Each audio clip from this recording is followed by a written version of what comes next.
Hey Tommy, can you believe it? We've owned this Bronco now for almost 6 months. We bought it on July 23rd. And in this video, we're going to talk about everything that's gone wrong with it. Yeah, that's right. But more importantly, we're going to talk about everything that's gone right with it, because there's a lot to really love about it. Yeah, one of the things that's gone wrong with it is this. It's a part that we recently replaced because I backed the Bronco up into this garage. How much do you think it cost to replace this? $25. You are wrong, sir. We will tell you at the end of this video how much it cost. So like I said, on July 23rd, we bought this Bronco because a viewer of ours, Tim, basically called us and said he had a reservation. Would we be interested in getting his Bronco in exchange for doing some really great work for a local charity, well, a national charity? Yeah, so he wanted us to bring some recognition and some support to the Ronald McDonald House, which is a great organization that helps support families of folks in need. For example, if they're like kids are in the hospital, they'll help support the family. So this is a great organization, and we said sure. And we've had this Bronco now for quite a few number of miles and quite a few number of months. Yeah, 4,526 miles to be exact. And if you want to support a great charity, check out the Ronald McDonald House. Thank you, Tim. This video is brought to you by Manscape.com. You know, I love Manscaped because they give you tools, solutions for the three odor zones, the body, butt, and balls. They just launched their new Lawnmower 4.0 waterproof electric trimmer, and now you can get it with the ultimate Manscaped experience when you purchase their new Performance Package 4.0 bundle. This is an all-in-one kit that includes all the tools to perfect your body grooming experience. From your morning shower to late night, be ready for anything moments.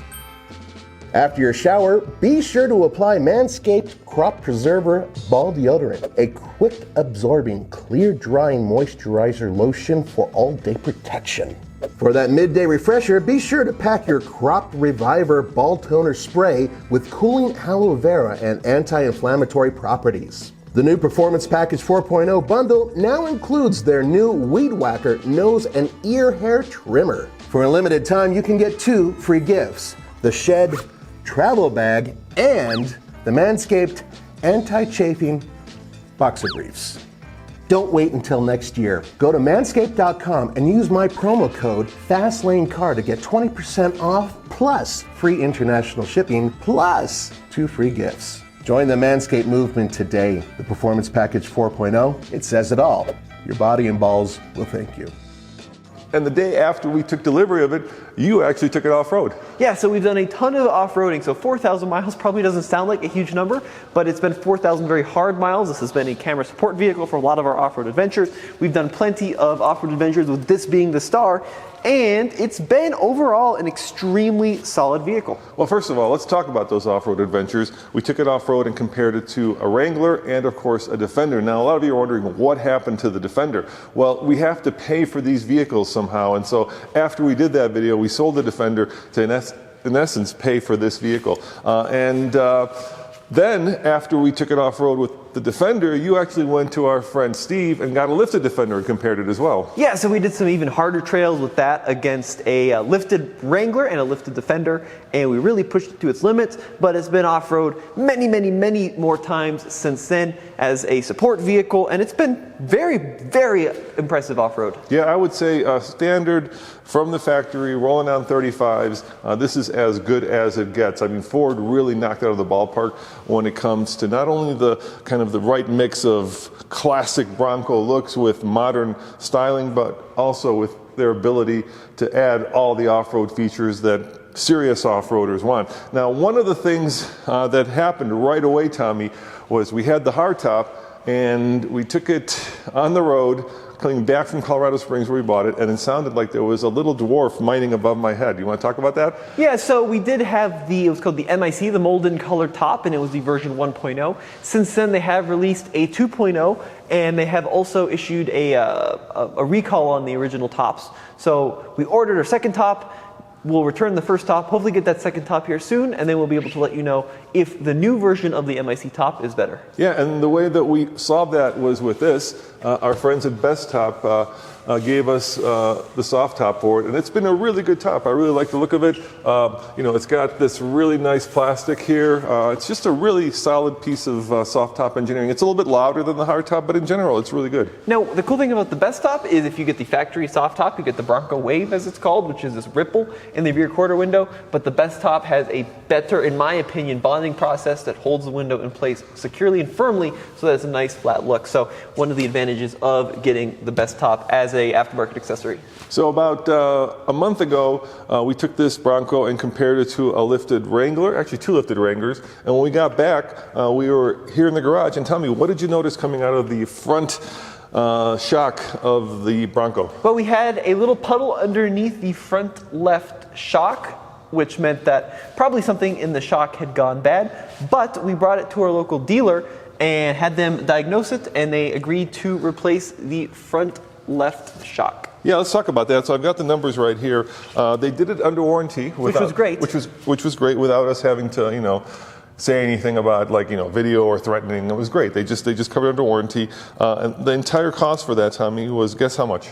$500. $735, and that included an alignment. So that's if we had to pay out of pocket. Yeah, that's what we would have paid. But they covered it out of warranty, which was good. Yeah, and then of course the other issue that we continually have with it, and we still haven't fixed, actually we haven't tried to fix yet because it's an intermittent issue, is sometimes I'll be driving along, whether it's with the heater on or with the air conditioner on, and the HVAC will go full blast.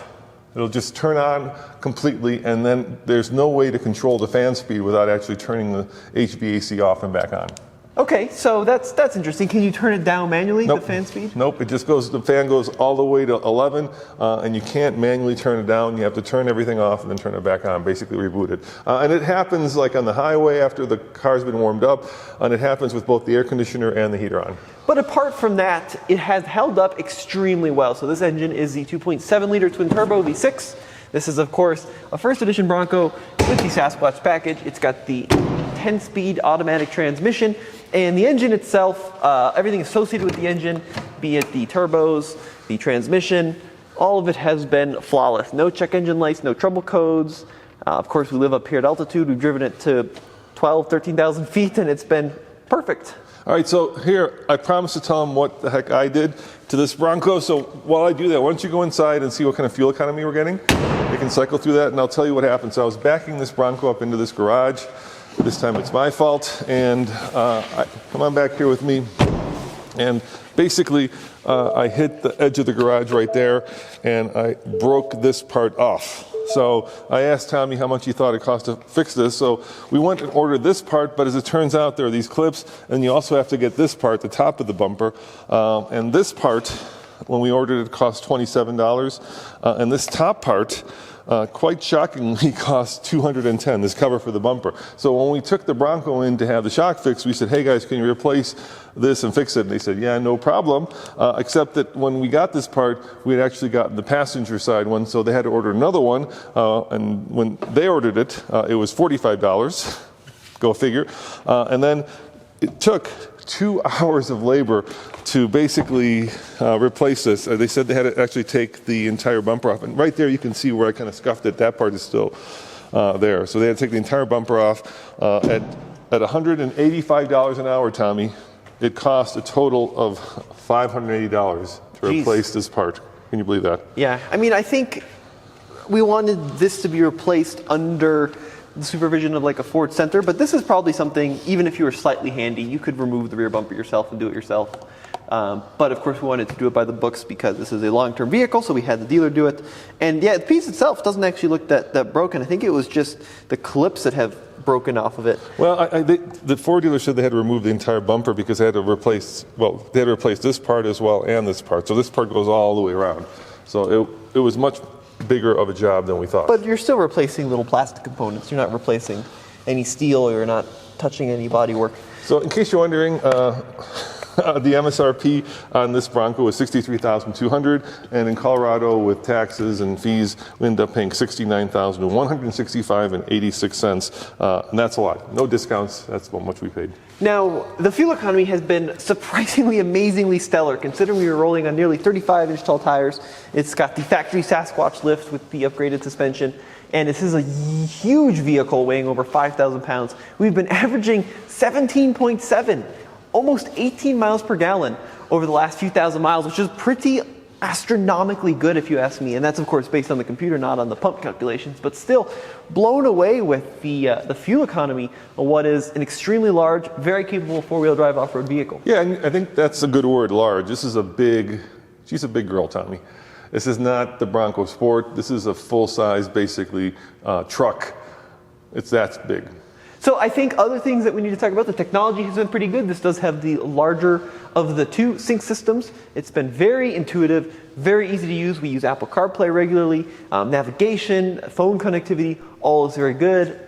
We haven't seen any issues like crashing or freezing, which is, good things to say. I mean, Ford did a really good job, I think, sorting out a lot of the little components on this vehicle before releasing it to the public. The little things that will kind of niggle on you over time, Ford really did a good job of sorting out. And that is one of the benefits of having such a large company backing this vehicle. Yeah, and then there has been some other damage that we've done to it. As you can tell, we've got a little bit of curb rash to the wheels. Actually, all of them are probably rashed like that, and that's from some heavy-duty off-roading we've been doing, right? Not because we've actually hit a curb. Yeah, but that's okay, because if you look, this is the beadlock capable ring. Yep. And I think the vast majority of the curbing has actually been on the ring itself and not on the wheel. So this is in theory something we could just pull off and replace if we wanted to make this look like showroom fresh again. And I wanted to show them kind of how we banged up the bottom there. You can see right here. You can see it right there. You can see that does hit that little. Yeah, that little lower control arm mount is one of the lower hanging fruits. Yep. And certainly I think if we were to keep driving it this winter, that would eventually start to rust. So something that we need to probably paint so that doesn't rust. But lots and lots of scratches and dings and dents in the underside of this Bronco. But it's held up extremely well to the off-road use. Now, I do think at one point something we did off-road probably threw the front end out of alignment just a little bit, because we did get a slight wobble.